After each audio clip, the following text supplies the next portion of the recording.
अस्सलाम वालेकुम दोस्तों, इस टाइम मौजूद हाँ मून ग्रिल से जिथे अज चाइल्ड होम के बच्चों ने माशाअल्लाह इफ्तारी कराई है। शुक्रिया मून ग्रिल वालों का जिन्होंने इस खुशी के मौके पर स्नेक काम अज दूसरे दिन बुफे का सीगा, मगर उन्होंने बच्चों बुला के बुफा कराया। और चौधरी मुख्तार साहब एडवोकेट साढ़े कोल ने जी, इन्होंने पूछने हैं जी अस्सलाम वालेकुम चौधरी साहब, तुम्हें कैसा लगा है मून ग्रिल का प्रोग्राम के बच्चों ओल्ड? अच्छा लगा। मैं समझना जी कि बड़ा मुनफरद आइडिया पेश किया इन्होंने मून ग्रिल वाले ने। ਹੁਣ ਅਸੀਂ ਬੱਚਿਆਂ ਨੂੰ ਵੀ ਪੁੱਛ ਲੈਂਦੇ ਆ ਜੀ ਕਿ ਬੇਟਾ ਕੈਸਾ ਰਿਹਾ ਫੰਕਸ਼ਨ ਤੁਹਾਡਾ? ਇੰਜੋਏ ਕੀਤਾ ਤੁਸੀਂ ਸਾਰਿਆਂ ਨੇ?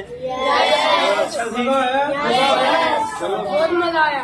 ਅੱਛਾ ਜੀ, ਕਹਿੰਦੇ ਜੀ ਬਹੁਤ ਮਜ਼ਾ ਆਇਆ जी शुक्रिया ਤੇ ਸਾਰੇ ਬੱਚਿਆਂ ਨੂੰ ਜੀ ਸਾਡੇ ਸਾਰੇ ਦੋਸਤਾਂ ਵੱਲੋਂ ਤੁਹਾਡੀ ਪੇਸ਼ਗੀ ਈਦ ਦੇ ਰਹੇ ਆ ਕਿ ਨਹੀਂ ਦੇਣੀ? जी जबरदस्त। ए जनाब चौधरी साहब ने रुपया 20,000 रुपये बच्चों को ईदी दी है कि इन्होंने पेशगी ईद मुबारक है, बच्चों लिए ईदी है।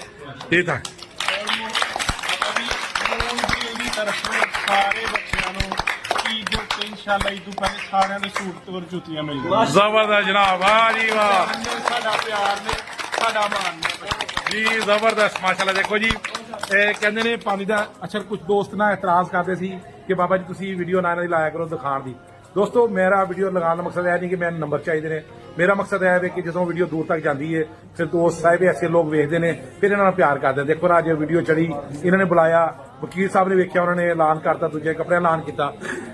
बच्चों Narowal moon grill restaurant Pakistan, शुक्रिया जनाब मून ग्रिल रेस्टोरेंट और इन्होंने बच्चों का।